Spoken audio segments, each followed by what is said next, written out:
Hello everyone, welcome to the today's quarterly strategy call on PL Asset Management. We'll begin the call now. I request everyone that during the call, in case if you have any questions, please feel free to type it in the chat box, and we'll be more than happy to take your question during the sessions as well as the end of the session, as and when comfortable to everyone. We would love to have it more interactive, and trying to answer maximum questions that's possible. Today, we will share the insights on our quant models along with updates on portfolios and sectors. We will explain the changes in the factor mm, and highlight the expectation going forward from our quantitative perspective. We will also touch upon the macro views and the recent GST developments which everybody is waiting for. To begin, my colleague Siddharth Vora, Head of Quantitative Strategies and a Fund Manager, will start the call. He will update upon how our quantitative models have been and what outlook we look from our quantitative lens. Followed by Siddharth, it will be Sandeep Nima, who will cover the macro perspective and an economy. Every one of you on the call is familiar with Siddharth, but let me just introduce Sandeep to every one of you. Sandeep has recently joined the PL Asset Management Funds Management team. He is an investment professional with over 3 decades of experience in global markets as well as emerging markets. Including India, he has spent 13 years across the globe and various markets. He was always a portfolio manager and a senior analyst in GMO Emerging Markets, which is global investment management firm based out of Boston and US. Sandeep comes with an extensive experience on macro side, fundamental side, and along with the sector specific knowledge that he has. He has worked at 7 years at JM Mutual Fund, where he has managed the equity schemes and the portfolios. We will try and keep today's call more on English, Hindi, and some bit of mix of English and Hindi both, because I have received some of the requests from the participants as well as other partners that if possible, thoda Hindi mein rakhna. We will surely try whatever best we can. I don't know, it's going to be challenging for Siddharth not only to explain the quant, but quant Hindi mein kaise samjhana. So that's going to be the bigger challenge. But sure कोशिश पूरी करेंगे कि आप लोगों के साथ interaction रखें, explain करने का कोशिश करें. Siddharth and Sandeep both will add lot of value.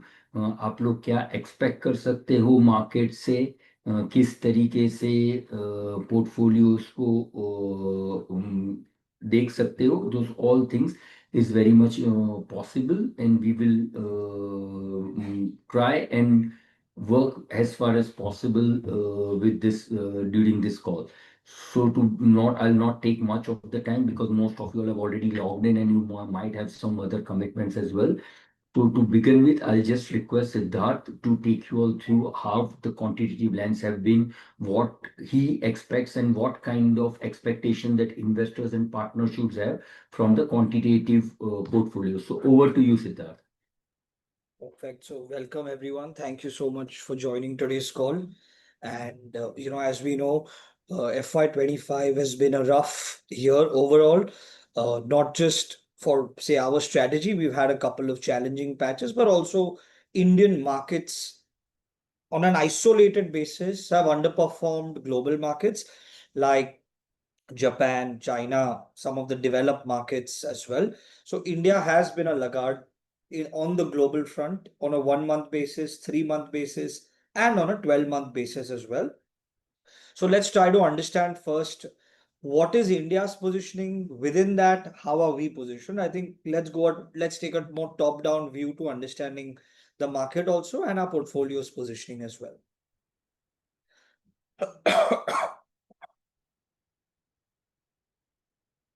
So to start with, what is very important to understand is that there are some things which have played out very well in India's favor, and there are some things which have not, played out for India. Let's understand the positives and negatives of the current market setup, right? It's very important to understand both sides of the market. I think it's common knowledge that in the last 6 or 12 months, there have been meaningful positive triggers for India, whether it is interest rate cuts, whether it is the tax cuts, whether it is the liquidity in the banking system, or recently the GST reforms, or last week the GDP growth numbers. I think all of this points to a picture that every engine that is required to boost domestic consumption in a tariff world is in place. Whether it is interest rate cuts, whether it is GST reform, tax cuts, or banking liquidity, all four engines are supporting one broad theme that we want to make our economy self sufficient, domestic oriented, and resilient in a world that is crowded and feared with the uh, tariff impositions. So we don't only have tariffs, we also have sanctions in the current environment. So it's a tough environment in the near term. Obviously, all of this will get resolved with Modi ji's recent visit to China. He has conveyed a very silent and powerful message, after which I am aware that, Trump has completely reduced his aggressiveness towards India. He's basically softened his tone. He's reduced his aggression. He's changed his stance a little bit. So the silent work that is being done on the back seat by the government, whether it's diplomacy, whether it's dialogue, or whether it's pressure tactics, all of them are eventually going to get India to a very good position.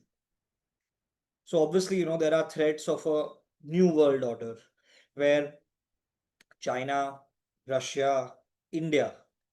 India was so far never an anti-US player, and Russia and China have historically been anti-US.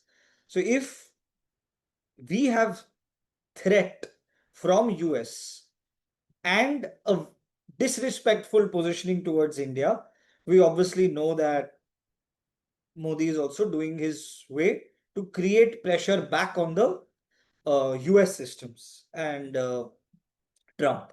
So it's very good to know that some of the tariff pressure will be dealt with very silently. And over the next few months, hopefully, there can be a positive direction on the tariff. So the point of all this was that India currently is at an export oriented threat mainly, but domestically well positioned. If some of these issues on the geopolitical side get resolved, then our domestic economy and global facing economy can both be back on track. On the negative side, I think one needs to be aware that Indian valuations have been rich compared to other emerging markets, and therefore a lot of global money is rotating out of India into other Asian emerging market economies like China, Taiwan, South Korea. Of course, as growth and geopolitical stress reduces, this also should sort of stabilize and normalize. Our domestic liquidity is extremely strong, and that provides a very strong floor to the markets in terms of downside. The other reason why India has been an isolated uh, underperformer is to do with slightly weaker earnings. Nominal GDP growth has been slower due to a low deflator. So inflation has been low.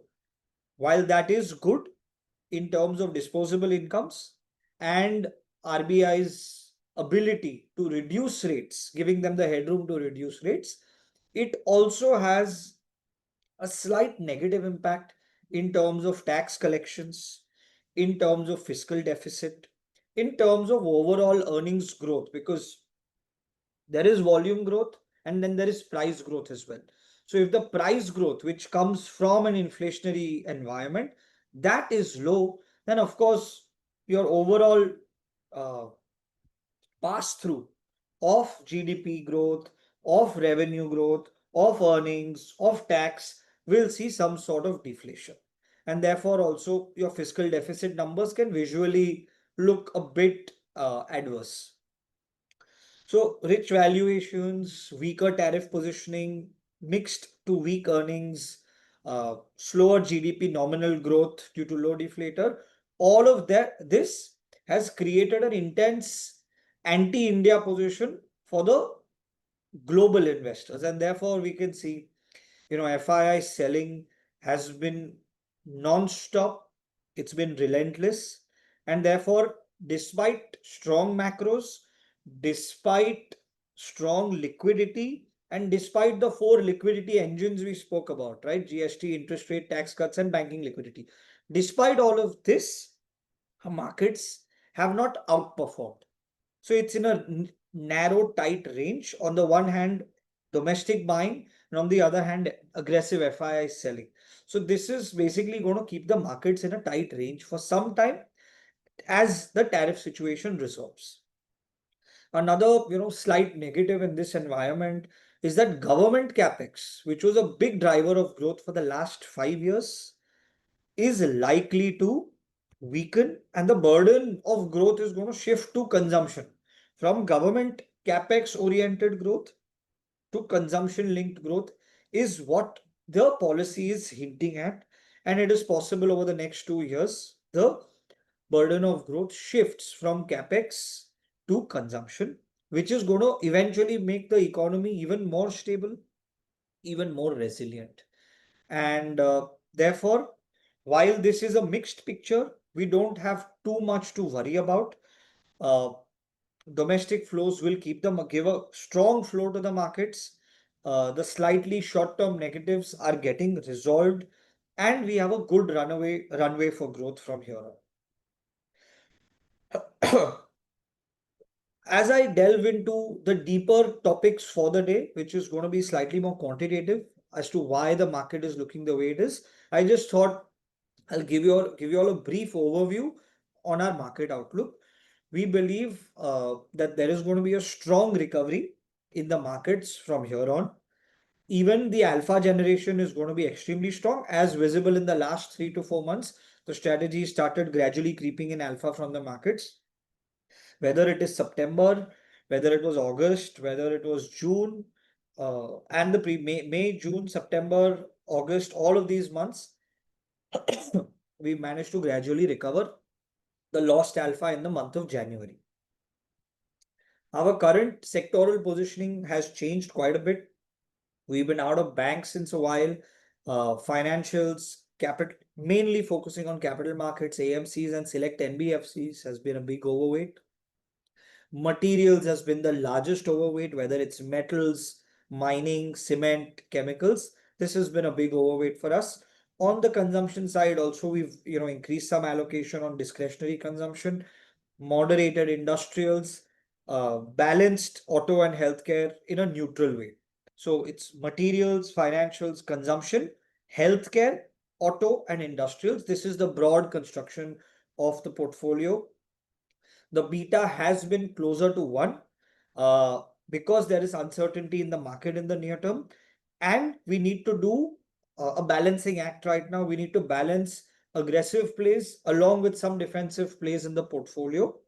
And given that we are in an era of very low factor spreads, I will go into more details to explain you all what that means.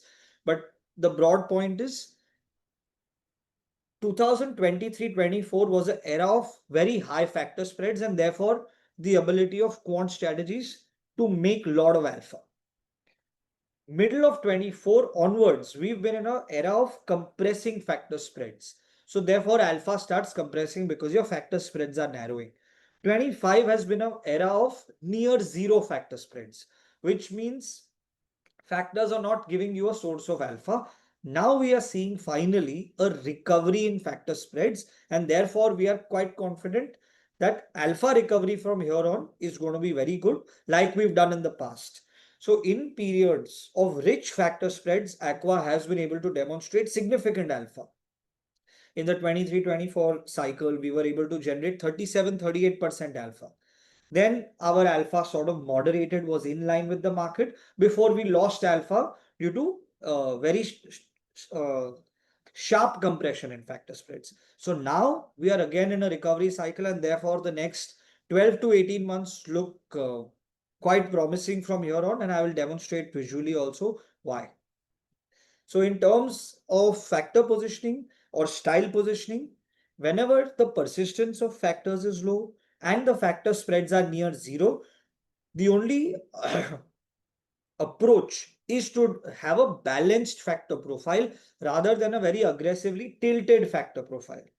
To give you an example, in the earlier first cycle from 23-24, we were a value momentum tilt.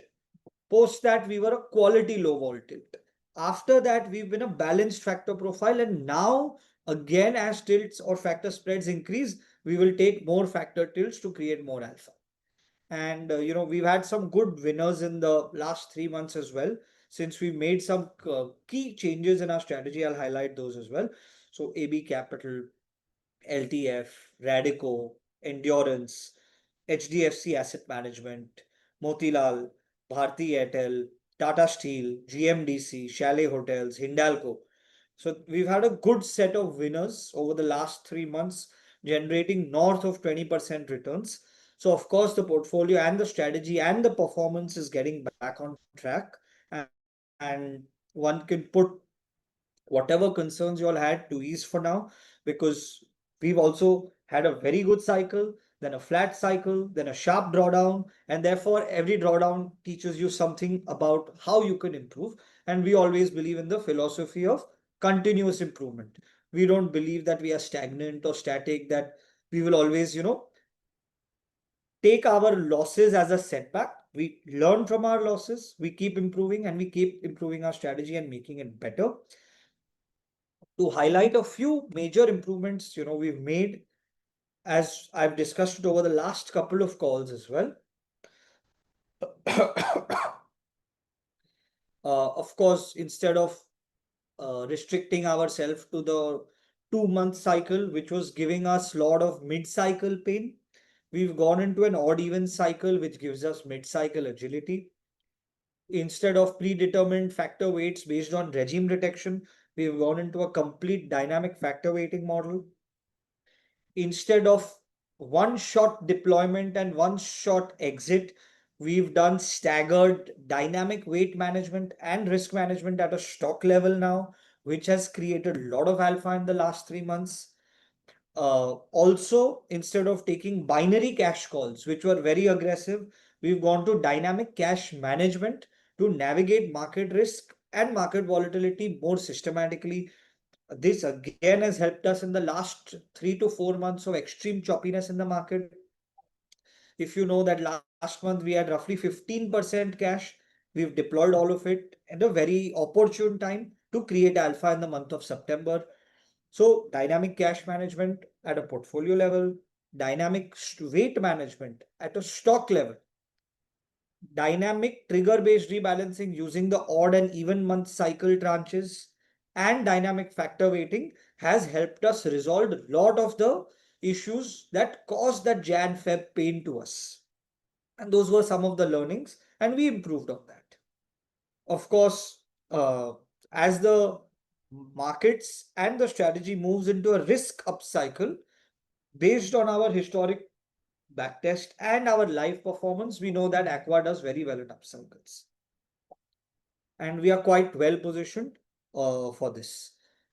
This is a broad overview. Now I will go into a slightly more detailed, quantitative perspective on the strategy, on the markets.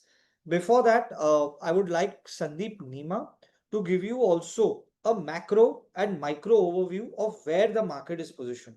Sandeep, if you can take a 10-15 minute update on overview of the macro and market, that'll give them a more detailed insight before I go into quant. Sure. So, good evening, everyone. So, the way we look at macro is, as Siddharth has already touched upon a few macro points. So, if I look at US, so which is one of the major concerns for a lot of investors at what is happening in US. Right now, we are in a era where there is a lot of noise on the tariff side, and on the macro side also, what is happening to inflation, what is happening to Fed interest rates, and what is happening to earnings for the US specifically. So if I look at the data that has come across from the US side, If you see the last data print, so in US the key problem has been the inflation and when the Fed would cut rates. So these are some of the key points that the market is worried about, whether the rate cut would happen or not happen. And we have seen how Trump has been pressurizing Powell to cut rates significantly. And till now, the Fed has actually stood ground. They have not cut rates. Why they have not cut rates is because the unemployment data has been patchy and inflation has actually inched up. So the way we look at is that basically US the low inflation era probably is over, and we are probably at a stage in US where we see inflation going up for two three reasons. One is tariff itself would actually be inflationary for the US economy, and as tariffs increase, somebody has to pay for those higher prices of most of the goods that are imported into US. And right now, it is the corporates or the consumers who would pay for those higher prices. So, because of tariffs, there is a fair chance that US inflation has bottomed out, and we see that inflation will inch up. And that is one of the reasons why Fed has not actually been very aggressive in cutting rates. The second reason is the employment rate has actually inched up, unemployment rate. So there have been more job losses, and as we know anecdotally also that there is difficulty in finding new jobs in the US, be it in the IT sector or be it in the manufacturing sector. The job market in US continues to be worrisome for the economy. And as a result of that, GDP growth has actually slowed down considerably. So from 2.5% GDP growth, now the last number was much lower, and we got 1.5% GDP growth. So overall our conclusion is that US could probably see a significant slowdown in GDP growth, a much higher unemployment rate, and a much higher inflation numbers. So what does Fed do in such a situation? So for Fed, it's like a catch-22.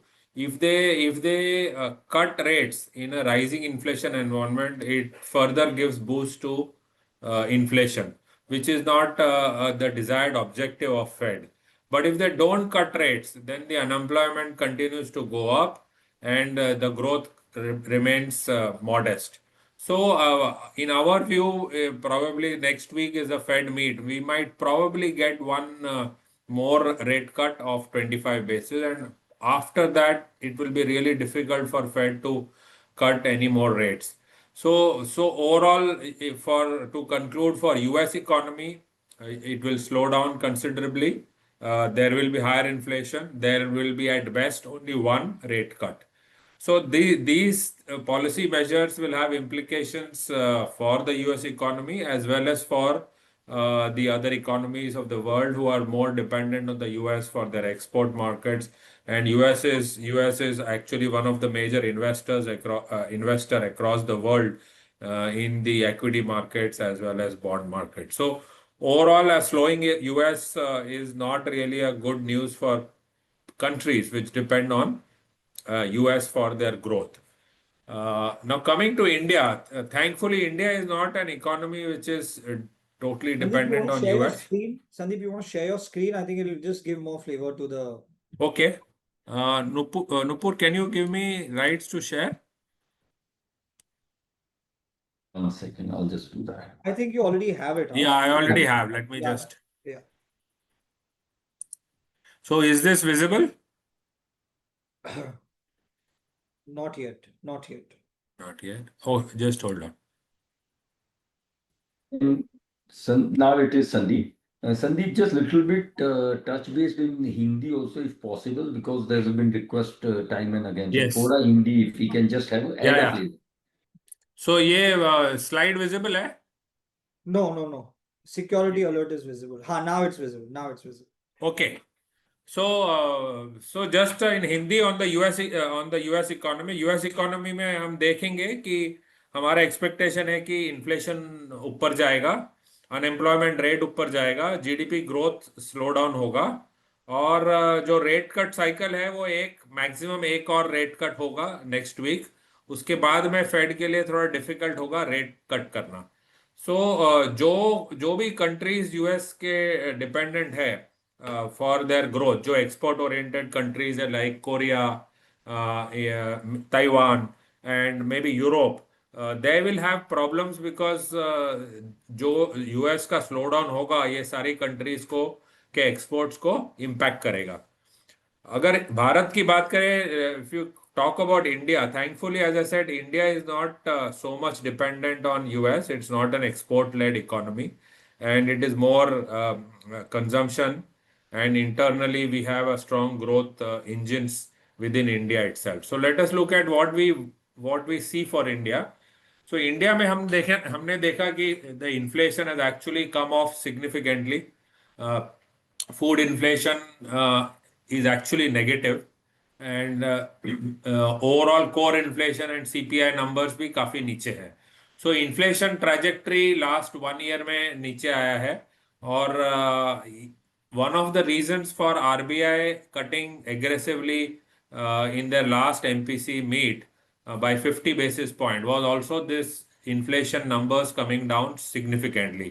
RBI का forecast है 3.5% for the year and, और उससे हम लोग काफी नीचे चल रहे हैं। So I think overall inflation remains very benign in a happy territory for Indian economy. And if you look at the table on the right hand side up, the monsoon has also progressed very well uh, till mid of August.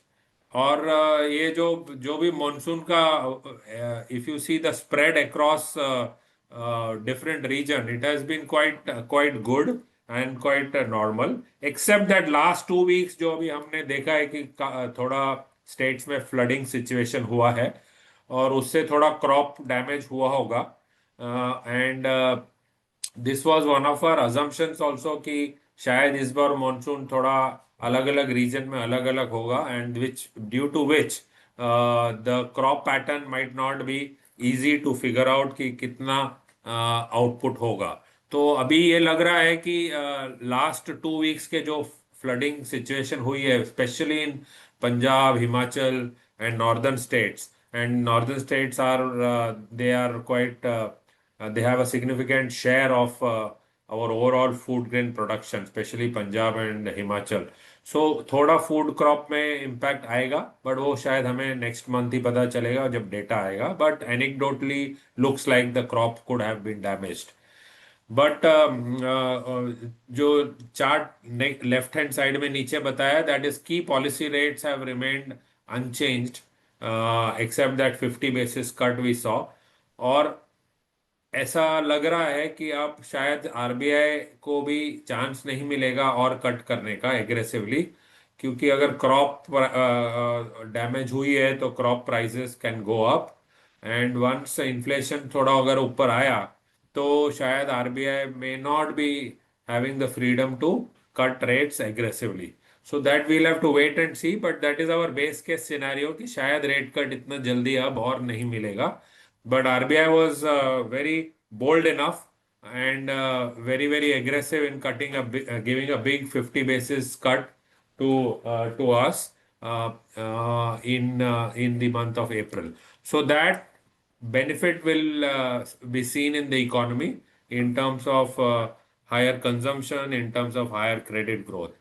And the chart on the right hand side also talks about how GDP forecast has actually inched up. GDP forecast starting में we have seen 6.2%, now forecast ranges to 6.5, 6.6%। और हमें लगता है कि ये 6.6% forecast, in fact last GDP print तो 7.5% आया है, तो ये नंबर्स भी अपग्रेड होंगे। ये कंसेंसस नंबर्स अभी 5.5, 6.5, 6.6 पे चल रहे हैं, लेकिन we have a feeling that this can get upgraded very strongly as we get into the third quarter. So इसमें upside risk है, which is again positive for the US economy. जो lead indicators हैं economy के, like PMI, consumption numbers, consumer confidence, ये FMCG sales recovery, ये सारे charts में यही बता रहे हैं कि ये सब लीड इंडिकेटर पॉइंट कर रहे हैं कि there is a strong recovery ahead in the second half of FY 26 for the Indian economy. There is only one negative which is there, which is a concerning factor, which is there in the chart on the left hand side bottom, which is the credit growth. Credit growth अभी actually pick up नहीं हुआ है इतना जितना pick up होना चाहिए expectation है. और इसका one of the reason is that the private sector capex has actually not taken off. Whatever investments we have seen in the last 12 to 18 months or 24 months has been driven by government capex. And government capex have actually kept the economy going apart from consumption. But private capex have been missing, due to which ये credit growth सिर्फ 10-11% के आसपास चल रही है. लेकिन हमारा ऐसा मानना है कि सेकेंड हाफ में जो भी पॉलिसी मेजर्स अभी फर्स्ट हाफ में लिए गए हैं उसकी वजह से we will see a strong recovery in credit growth to 12 to 15%. और ये एक वन ऑफ द रीजंस रहेगा इकोनॉमी को आगे 7%, 7.25% ग्रोथ दिलाने का. So this is what we are looking for, improvement in credit growth in the second half, driven by higher consumption and higher private capex. So, what do we see? We see multiple triggers ahead for Indian economy.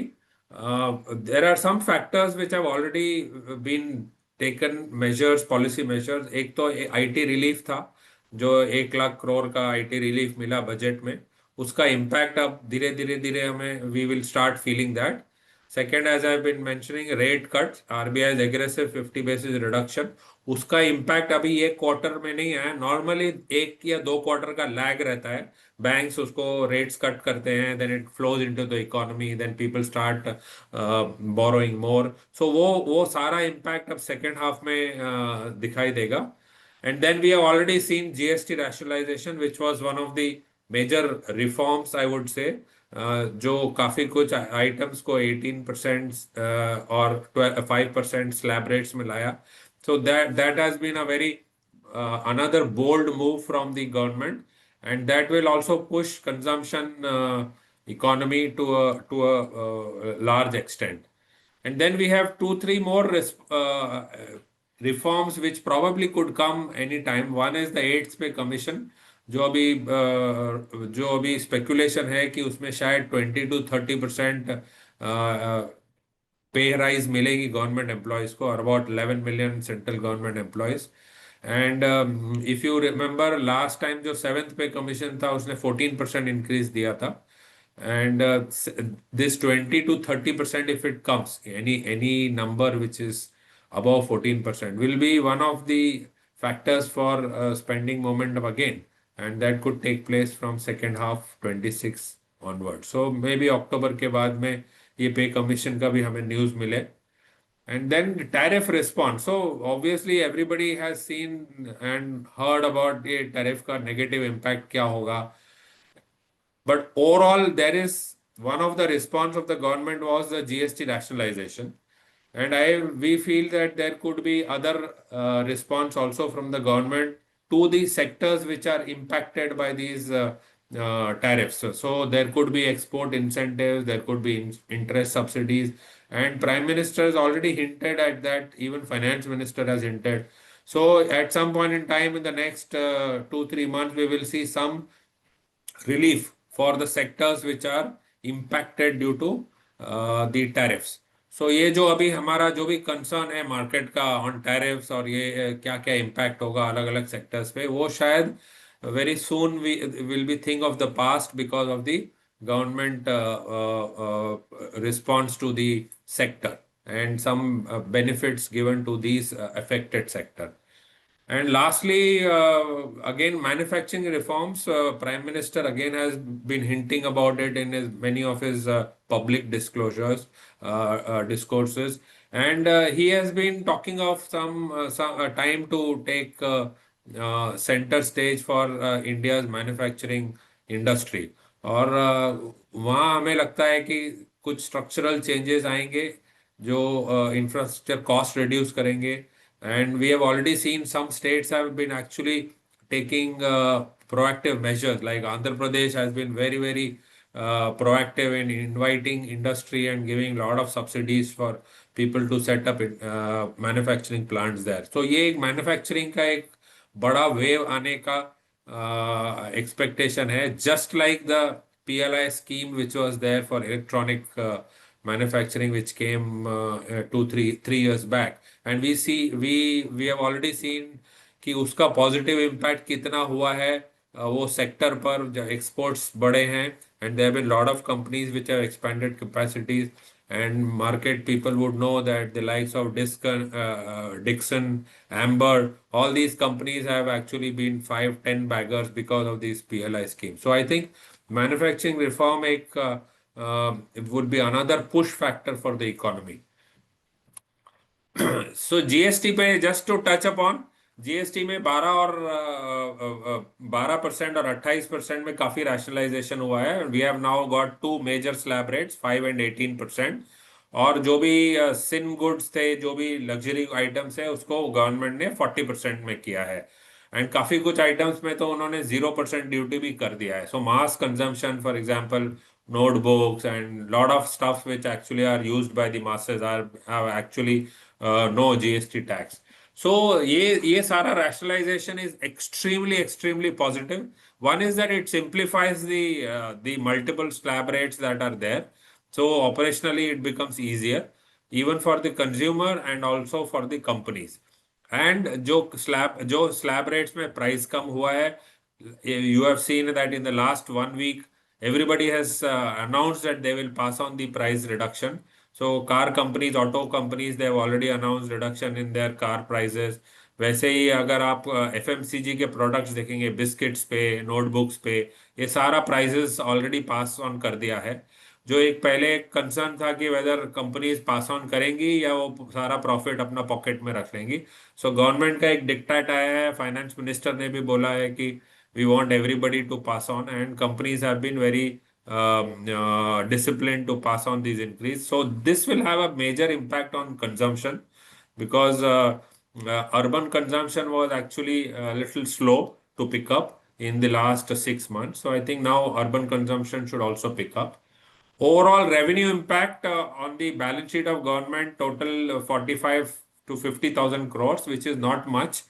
पहले एक expectation था कि शायद एक लाख करोड़ या 1,40,000 करोड़, अगर सारा उन्होंने 5 और 12%, 5 और 18% किया तो.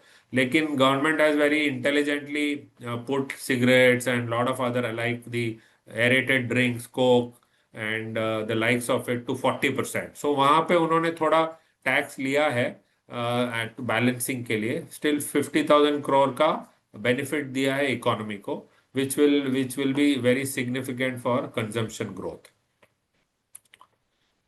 Just to touch upon tariffs. So ये 50% tariff, obviously this is a big negative for sectors which are exporting to the US, and some of the large sectors are basically electronics, textiles, gems and jewelry, some engineering products and chemicals. लेकिन ये सारे sector का अगर पूरा impact भी लें, क्योंकि India का export to US is just about $86 billion, which is about 2% of GDP. So in terms of numbers ऐसा कोई बड़ा नहीं है. If you see Korea and Taiwan and some countries in Europe, they have over 20% exports going to US. So they are totally dependent on US, unlike India, which is just 2% of GDP coming from US export. So overall first of all exposure to US काफी कम है. Second, जो भी maximum impact भी अगर आप consider करें तो GD पे 20 बेसिस पॉइंट 30 बेसिस पॉइंट का इम्पैक्ट होगा over the next 7 months of this fiscal. So not much. अगर अभी हम 7% जीडीपी की बात करें तो अगर पूरा इम्पैक्ट भी आया विदाउट एनी गवर्नमेंट मेजर्स तो 6.8 होगा. तो it is not so significant for the economy as such. There is Without incidental impact. expecting any incremental demand or incremental Yes, benefit this from is GST and rates and interest correct. and So tax this is as is basis without taking into account any other benefits that might come. So overall, but there is going to be some impact on potential loss of employment. इसके लिए हमें लगता है कि government का measures should come in the next 4 to 6 weeks in the form of some subsidies to the sectors which are impacted by export, especially textile, जो कि एक large employment sector है. So government will definitely take care of some of these sectors and the impact therefore according to us will get mitigated, थोड़ा कम हो जाएगा. और ये tariff एक स्ट्रक्चरल अपॉर्चुनिटी है इंडिया के लिए to have its own strong manufacturing base and look at other markets which can take these exports out of US. So ये सारा I'm sure a lot of companies will do that. They will try to diversify their markets. They will try to diversify internally also. And therefore हमें लगता है कि outlook overall ये tariff का इतना negative नहीं होगा जितना मार्केट में उसकी चर्चा हुई है या market people are expecting that because of these tariffs there has been lot of concern, but it is in terms of numbers देखेंगे तो it is not so significant. So overall हमें क्या लगता है, what we look for the economy, it is set for acceleration now. Inflation थोड़ा ऊपर जाएगा, bottom down हो गया है, bottoming process हो गया इन्फ्लेशन का. RBI would maintain rates.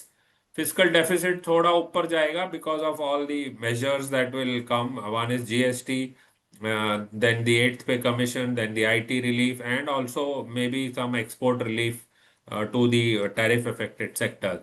But there is significant upside risk to GDP because, as I said, consumption will increase. We expect credit growth to pick up significantly, and we expect more policy reforms from the government. So ये जो 6.6% का expectation है वो 7% cross करने की संभावना लगती है. There is high probability that we might end the year with 7% plus, and next year could be even better. So overall, Indian economy very, very positive. Quickly, I'll go to the market. So markets में earnings growth, as Siddharth mentioned, it has been very dismal. Even in the first quarter also, fourth quarter of last year भी earnings growth काफी below expectation था. लेकिन अगर आप pattern देखें between large cap, mid cap and small cap. So small cap has given almost flattish earnings. कोई earnings growth नहीं आया, लेकिन मिड कैप ने 18% अर्निंग्स ग्रोथ दिया है फर्स्ट क्वार्टर में. So there have been a lot of mid cap companies which have delivered strong earnings growth.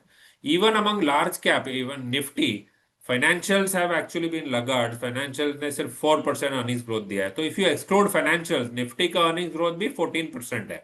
But financials are almost one third of the index. So financials take the earnings overall down to below 10%. But this Sandeep, is to set. tie this to our Aqua's portfolio, small cap has been our smallest allocation in Aqua since the last 6 months. We have been mid and large cap oriented only. So Perfect. obviously our That's what models it. are also capturing that inflection in the Yes. cycle, valuation premium and earnings slowdown together with slightly adverse risk metrics. So our portfolio is also positioned towards large and mid caps only rather than small caps. So just to add Okay. it to the point. Right. Perfect. And so earnings, but now if you see in the last 5, 6 quarters, which we have been following, the earning downgrades seems to have peaked and now it kind of like bottomed. So if you look at FY26 and FY27 numbers, there the EPS cuts have been reducing. So and now in this quarter, the EPS cuts were lowest actually. Right, and there were upgrades also, and the downgrades have been much lower than in the last 2 quarters. So we feel therefore that the downgrade cycle भी खत्म हो गया है और EPS growth market expectation है कि अभी 11-12% का होगा FY26 में और 15% FY27 में.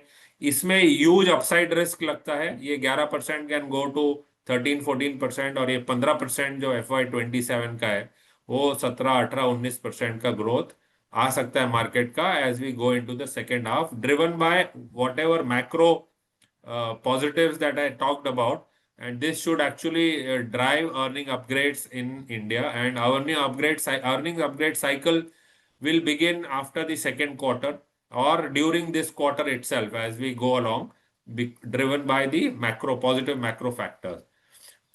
Other thing to talk about, which Siddharth also mentioned, is the India's underperformance. Now, this is the first time in last 10, 12 years that I have seen that India has been a laggard in the emerging market index, and the performance of India has been actually quite negative at just marginal 3-4%, whereas a lot of countries and MSCI itself is up some 12-15%. So India has been a major underperformer. Even in 3 months, it continues to underperform. The other interesting thing is that the foreign portfolio managers are maximum underweight India since last 30 years. ये इतना underweight position कभी हुआ नहीं है. Okay, and the chart on the right hand bottom also talks about India's premium. India was always used to quote at a premium to MSCI emerging market index in terms of multiples. वो premium अब almost average पे आ चुका है last 10 years के. So the way I will read that, the chart where on the bottom left where EM funds are maximum underweight in last 30 years is it's a very positive sign, because अगर ये थोड़ा भी weight increase करेंगे तो foreign flows आएगा. वो foreign flows क्यों नहीं आ रहा है अभी? क्योंकि अर्निंग्स नीचे था. अभी अर्निंग्स अपग्रेड साइकिल आएगा. Macro factors will impact the earnings upgrade cycle, and we will see that foreign flows will also start reversing, और ये जो अंडरवेट पोजीशन है वो कट होगा, and they will slide and slowly and gradually increase their weights in India, and valuation do not look very expensive relative to other markets. Even absolute basis अगर first chart देखें तो अभी हम average last जो 10-20 years का average है उसके नीचे आ चुके हैं 19 times. Chart on the right hand side talks about the mid cap valuation. वो भी मिड कैप वैल्यूएशन भी आप देखो लास्ट 1 year में काफी करेक्ट हो चुका है, 15-20% करेक्शन. ये जो मिड कैप प्रीमियम था निफ्टी के ऊपर वो भी कितना स्टीप करेक्शन हुआ है, the chart on the left hand side bottom. ये सारा करेक्ट, और स्मॉल कैप भी काफी करेक्ट हुआ है valuation. So all these factors कि India's under performance, right, vis-a-vis other markets, India's positioning in foreign portfolios which is underweight, India's valuation which has actually now corrected significantly, and the earnings recovery cycle, ये सारा एक stage set हो चुका है एक rally के लिए in the second half, and which will extend right up till next year also, because next year earnings growth will be much stronger than what we have seen here. And we also know that domestic institution में regular SIP flows है 25-27 हजार करोड़ का every month SIP flow आता है. And if you see the chart on the right hand side, first chart on the right hand side, the cash levels which Indian mutual funds hold are almost at 5%, which is almost 2 lakh crore का cash है. तो ये जो cash है वो एक अपने को एक बॉटम है कि उसके नीचे if you see every day domestic institution keep buying 2,000 crore 4,000 crore का बाइंग. ये despite that the cash level continues to be at 5%, which is a very strong support for the Indian markets. It cannot have a big crash even in normal circumstances. So that's like a big positive for the Indian markets. So overall हमें लगता है कि we are set for a rally. एक तो earnings upgrade cycle होगा, दूसरा valuations have corrected, तीसरा positioning of foreign investors are low, there is no froth here, and domestic flows are very strong. So we feel that going into the second half there will be a strong rally. We are set for a strong up move in the major indices in India. So And Sandeep, and one major point.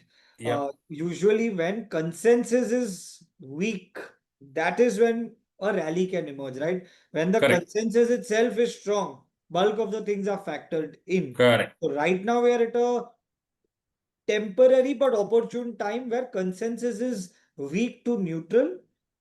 Macro triggers are emerging domestically and globally. Domestic liquidity is strong, and markets have been in a very narrow range of consolidation.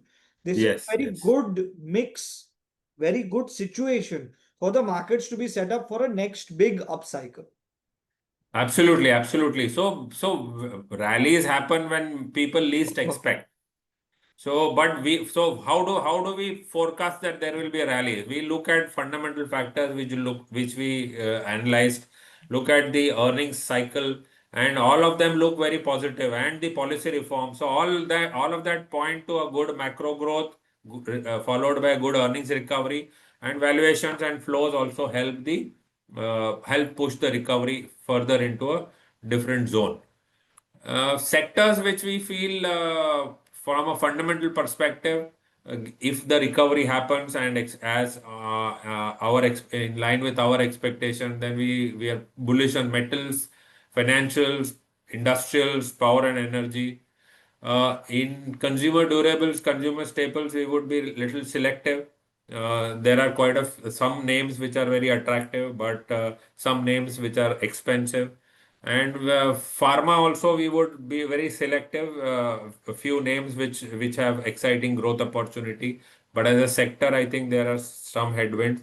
IT till the tariff related issues get clarified, I think we would still be underweight, and real estate and chemical because of the sector related pricing issues. So overall, these are what our thought process is on major sectors.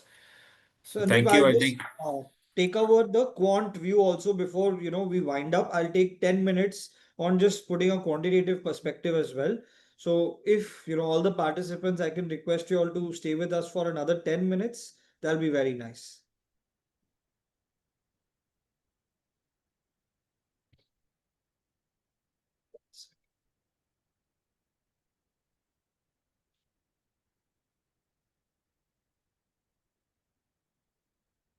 Sandeep, you yeah, I have think to stop Siddharth. your screen share so that Siddharth, I think so, can share this. Yeah, Yes. Yeah, perfect, Siddharth. We can see. Yeah. So my screen is visible. No, now I'll yeah, take over some couple of points that are important from a factor positioning. All of this, right, from India's overall global weak positioning in terms of performance to how the commodity cycle is playing out, right? Weaker crude and stronger precious metals. All of this we've actually gone through. India's strong macro positioning. We've gone over the numbers from inflation to repo rate to how a weak DXY should actually benefit India despite it not being benefiting India in the current cycle because of tariff related uncertainties. Weaker crude also benefits India over a medium to long term cycle. But right now, the whole debate is around cheap crude for India. So I think we'll wait for a quarter till this gets resolved. So the only real negative is FII flow. And I think as macros and fundamentals start taking control of the narrative rather than sentiment, which is driving the narrative, FII flows are bound to return and therefore drive Indian markets to a new level. Even so, we are clearly seeing from a macro cycle perspective also that whenever DXY has been weakening, Indian markets are positioned very strongly. Whether we look at the post 21 to 24 cycle when we did really well, India did very well in a low DXY regime. And then we had a very bad patch when DXY was rising. So now I think the global cue is also that India is well positioned to deal with global uncertainty from a dollar perspective.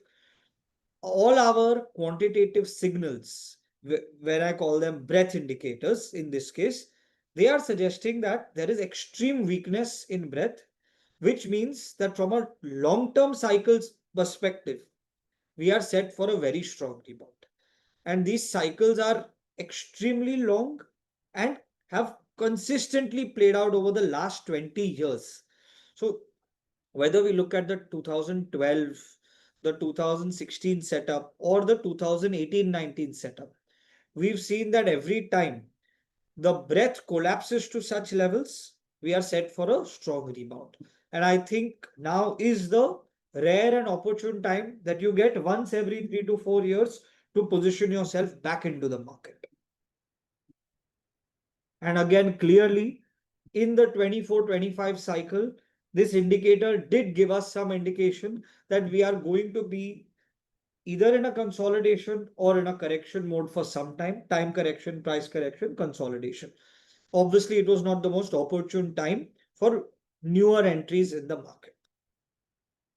The similar story, so this is a macro long cycle breadth indicator. This is a more micro indicator, which is also telling us that when I look at the breadth of the market from stocks making new highs versus low, we are seeing that the markets have already bottomed out. Around March, the markets have already bottomed out. Yes, we might see some short-term blips within the recovery cycle, but we are well inside the recovery. It's already begun. We are not yet to begin the recovery. We've already started the recovery journey. The same thing is also being suggested by our high-low beta cycle indicator. This highlights cycles when high beta sectors do well versus low beta sectors doing well. We were in a phase temporarily when lower beta was doing better. But as we are coming out of this consolidation, again, data suggests that higher beta sectors like power, like metals, like financials, they will act like automobiles. These will do better than the lower beta sectors. So again, quantitative indicators are also painting a picture for a strong and sharp recovery in market momentum and in the alpha for the portfolio itself.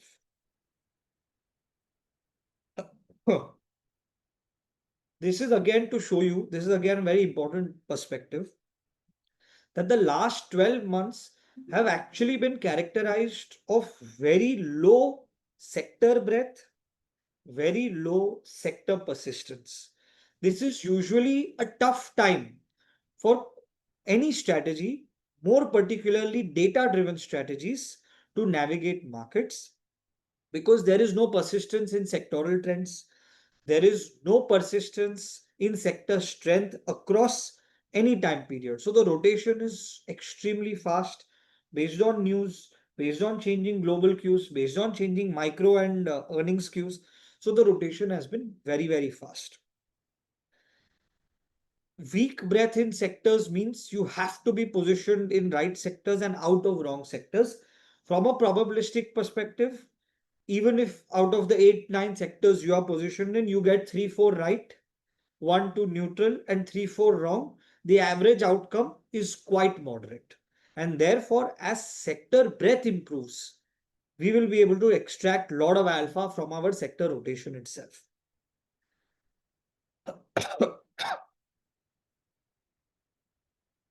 This is a perspective of how our alpha is now gradually recovering, systematically recovering on a 3-month rolling basis. And investors are seeing this, right? From a 3 or 5 year cycle, we could have 3 to 6 months where our alpha has stagnated or gone down. But then, of course, over a long term cycle, we know we are running this strategy. We know we've been able to manage to generate alpha in good cycles. We've been able to manage to generate alpha over every 3 to 5 year cycle. And now our strategy data is also suggesting that our alpha recovery has started. And now on a rolling 3-month basis, we've already come to positive alphas. Our careful, cautious, and dynamic cash management over the last 4 months has also played a good role in helping us generate this alpha. As of August, obviously, we had some cash, which I was telling you all about. We've systematically deployed all of the cash, as our models are also suggesting that we should now be in a risk recovery to risk on phase of the market, and therefore having deployed that money to participate is going to help us build further alpha into the portfolio. These have been some stocks, which have come into our portfolio. Of course, this data is slightly old, but the numbers are equal or higher than this. These stocks have contributed well. And our focus is now on making sure that more and more stocks within the portfolio granularly contribute to the alpha of the overall strategy. We are not trying to find that one stock to give us 200% return. We are trying to ensure that the model is able to capture a breadth of stocks that do consistently better than the market. And that should be the next wave of alpha recovery for the strategy. From a quant market facing tool also, it is important what it is showing us. If you look at the recent cycle, we pretty much ended near the September, October 2024 was the last major bull market or uptrend signal. Post that, majority of the time, the market has spent in either sideways or downtrend. Of course, post March, we saw a slight recovery in market sentiment before going back to sideways. So, overall, we were in a strong cycle. We entered a consolidation and bear zone. After that, we've been gradually recovering, and therefore, if even from a quantitative perspective, things are looking slightly better, slightly more constructive in terms of risk appetite. And this 6 month and 12-month divergence is going to be again showing you a very interesting picture. 12-month basis, breath is around bottoming out. 6-month basis, breath has already started recovering, which means the shorter cycle indicator is telling us that markets are already in a recovery mode. And the long cycle indicator is telling you that from a longer cycle perspective, markets are well positioned and well set for investors to enter and accumulate to ride the next rally.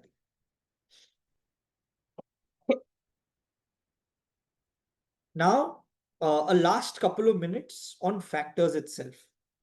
We were in a time of low factor spreads, which I was telling you all about. If you look at post 2020 cycle, let's just look at the value factor. The value factor experienced a high spread between, say, 21 to 24 before the spread collapsed, and now it's below zero and now nearing zero. Quantitative strategies, which are using factors to make investment decisions, they make a lot of alpha when factor spreads are high. When factor spreads compress or they are low, alpha of the strategy also compresses broadly in line with factor spreads. And this is a picture across the board. This was one example of value. Now, if you look at quality, that also tells you that the factor spread has been near zero. Quality has actually never performed only in the last 5 years. Low volatility has done well in the recent cycle, but again, not with a very rich factor spread, with a narrow factor spread. So low volatility has been a tilt in our portfolios for some time, and that has helped us, stay in line in some cycles and get some alpha in some cycles over the last 3 to 6 months. But as we progress from here, we believe that momentum is going to come back in a very, very strong way because momentum factor spread is near historical lows and gradually recovering. And usually, when momentum factor recovers, factor alpha markets and quant strategies also do very, very well.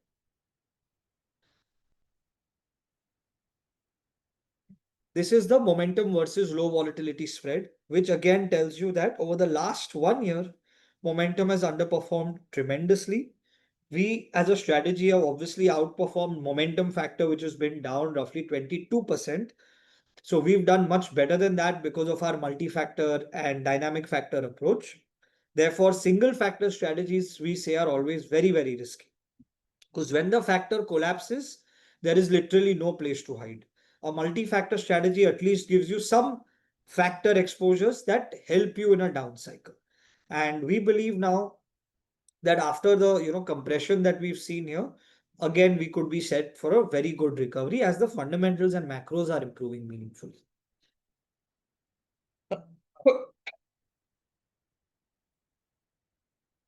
Large caps, as Sandeep also discussed, extremely cheap, one standard deviation below historical average valuations, and therefore a definite, certain, good place to stay allocated. Mid caps, slightly expensive, but still not two standard deviation above. With earnings coming in, with risk appetite improving, mid caps could also provide selective opportunities. This is our proprietary risk on risk off model, which peaked around the September October 24 phase. Since then, risk appetite has compressed meaningfully before starting to revert now. If the cycle plays out the way our models are envisaging it, the way the macro view is coming in, the way the earnings view is coming in, we are in for a very good risk recovery cycle. And we've just about started the risk recovery. If you see, we are in the early phase of the risk recovery cycle. Even from a valuation perspective, this is taking a view of the entire market. We are neither extremely cheap nor are we extremely expensive. From a valuation cycle perspective, we are somewhere in the middle. So I would call it a neutral playground from a valuation perspective. We see in the past cycles, that valuations had turned very, very expensive before they start to collapse. Even our proprietary sentiment tool, Centimeter, is saying that we have been in a very weak sentiment zone and now we are finally coming out of it. Of course, sentiment recovery is choppy because of the way global news flow is affecting India, particularly in this phase of the market. Usually, India has been a very multipolar world, a multipolar country in terms of managing its relations and equations with all the powers in the world. Somehow, this time, our relationship with US has been soured to a certain extent, maybe because of personal reasons or because of Russia oriented reasons. Irrespective of the reason, this is the first time in the last many years that India's positioning has weakened from a geopolitical standpoint a little bit.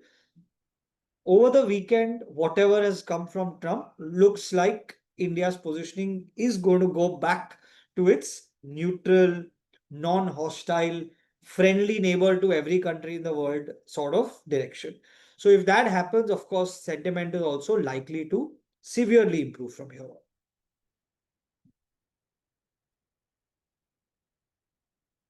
on.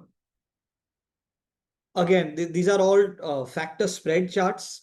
What is important to understand is that in the current cycle, defensive factors like low volatility and quality have done slightly better than aggressive factors like momentum and high beta, which have been beaten down to the worst extent possible. So they're literally two standard deviations below or in the two standard deviation zone of the historic cycles.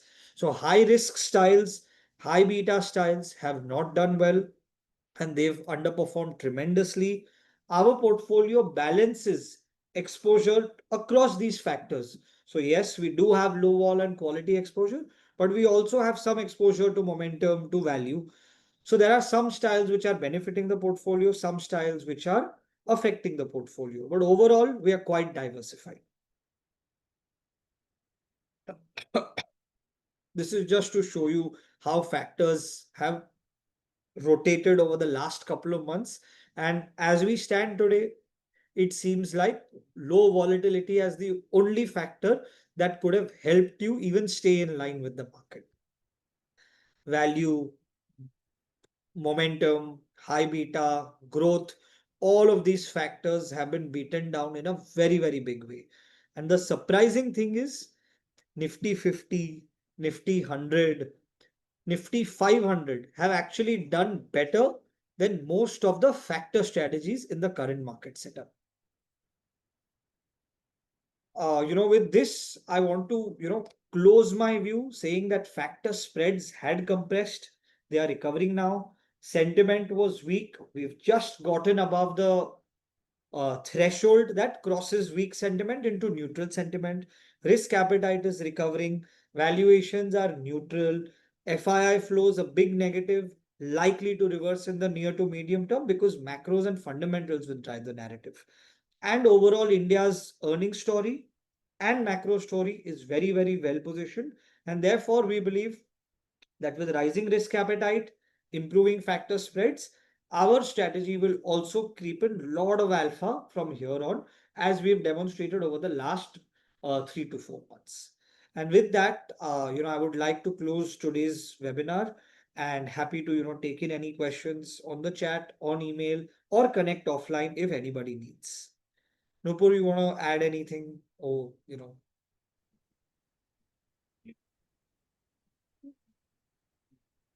So, Siddharth, you have summarized the call sure Sandeep has also added a lot of perspective of things are. So friends, as Siddharth has said that how we see the time coming forward from one models and other perspective. We'll be more than happy to take the question and answer because that's what you guys are waiting for. So there will be some of the fundamental questions related to macros, which I believe Sandeep also can take if required. So So in Q&A, about 0.5% factored in by GST subsidiaries, subsidies, newer markets. So in terms of GST, government own assumptions also, I'm sure, is about how they want things to work around, and they have given their fair estimations on what kind of impact they see. But Sandeep, would you like to add something on the GST questions? If you could just go to the question and answer, there are questions type. So what is the question? Sorry, I didn't get the question. Questions there probably in the Q&A is about that about 0.5% factored in by GST Uh-huh. subsidized newer markets. Yeah, so as I mentioned, so GST there is a rationalization. So this rationalization, what happens is that 50,000 crore overall, if you see, there is a 50,000 crore kind of a benefit given to the economy. Right. And that economy, that benefit has been given more to the mass consumption items, and it has been the rates have actually gone up in some of the luxury items, so that they have balance. But still, it's a 50,000 crore kind of a benefit, and that benefit you should not see only as 50,000 crore benefit, because it has a multiplier effect. So if all the mass consumption items go down in prices, it gives rise to savings across the mass consumers, and these mass consumers use their savings in some other form, some other consumption items. So this multiplies in the economy, and that multiplier effect would be significant as we go along one quarter, second quarter, third quarter. So this will have a major impact on the consumption. So therefore, GST rate cut in absolute sense may not look really great, but because of the multiplier effect, and that multiplier effect only time will say whether it is 5x or 10x or 15x. That is the impact, real impact that will come on consumption. Second, obviously, our view on rupee. So we expect as a house, and typically, probably from the fundamental perspective, that we see rupee substantially appreciating. So that's the view that we have, but that's more not from the quantitative less. It has more to do with the fundamental.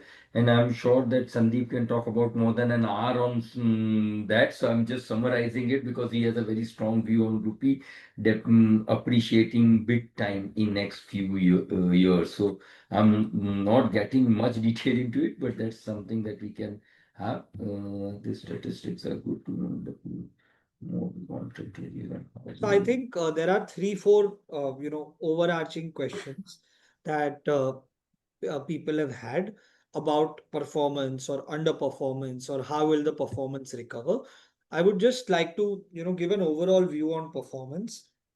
In the sort of 24, 25 months that we've 26 months that we've been around, and the 9, 10 quarters that have gone by, we have had 2 quarters which we've experienced pain, and the pain of those 2 quarters or 3 particular months is eating up the performance in the near term.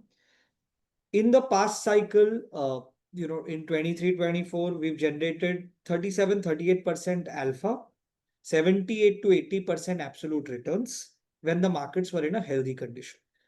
Post that, in a sideway market, we were in line with market. Post that, Jan onwards, we saw sharp drawdown. April onwards, or March onwards, we've seen a recovery.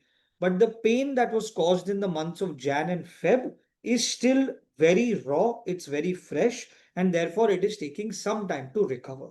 Every month, as we build in 1 to 1% alpha, we will be able to remove the effect of that 8-9% negative alpha. For those investors who've been with us since the beginning of the fund, they are still close to 25 to 27% return since inception and 7 to 9% alpha since inception. Any PMS, including this, is a minimum 3 to 5 year strategy, which means in a 5 year, 3 year cycle, you will see a good phase, you will see a neutral phase, you will see a weak phase. If you only look at performance of one weak phase in the near term and don't participate in the recovery or the good phase, you will never get the true benefit of a strategy. And in a 5 year cycle, net of all the good, bad, ugly, average, excellent phases, our strategy has been tested for 20 years to deliver alpha in the range of 5 to 15% over 3 to 5 year cycles on a rolling basis. It is not that you are talking about a market scenario where the last 1 year market returns are 25% up. Last 1 year, India market is down 4-5%. So it's not like we are in a very healthy market. Yes, we could have done a little better, no doubt about that. But every strategy comes with its own pros and cons. When there is persistence in trends, when there is benefit of letting go of bias and emotions, our strategy does very well, like the 23-24 cycle or the back test of 21, 22, 23. When uncertainty, chaos, low persistence, and severe fluctuation in data plays out in the market, a data driven strategy might find it challenging to navigate from one extreme to another extreme.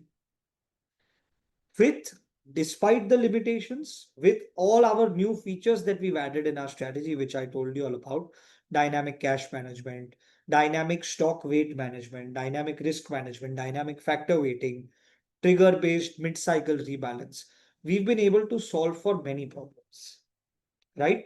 Over a 5 year cycle, every investor should be understanding that performance is not built in a linear way.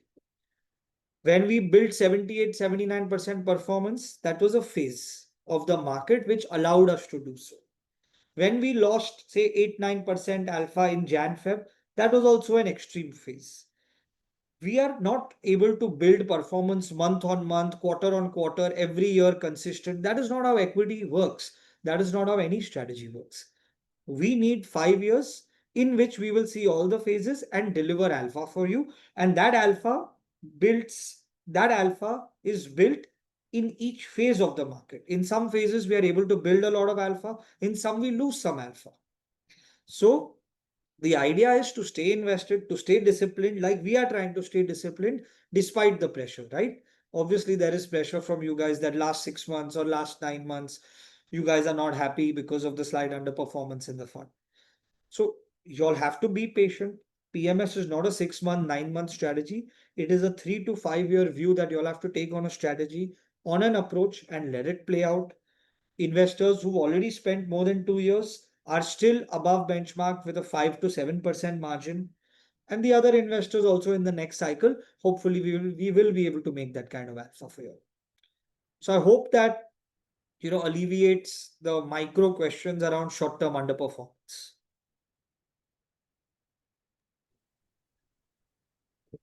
So I believe there are no further questions. Thank you, everyone. You have been logged in for more than 1.5 hours with us, and we really appreciate your time. I am available anytime you want any kind of call, want to deep dive, understand more, please reach out to me, reach out to Sandeep, reach out to Siddharth. We are always there. We've always been there with you guys, and we'll be always remain committed with every one of you all. Thank you once again for today's call, and looking forward more such a meaningful interaction in time to come. Thank you. Thank you. Thank you, everyone. Thank you.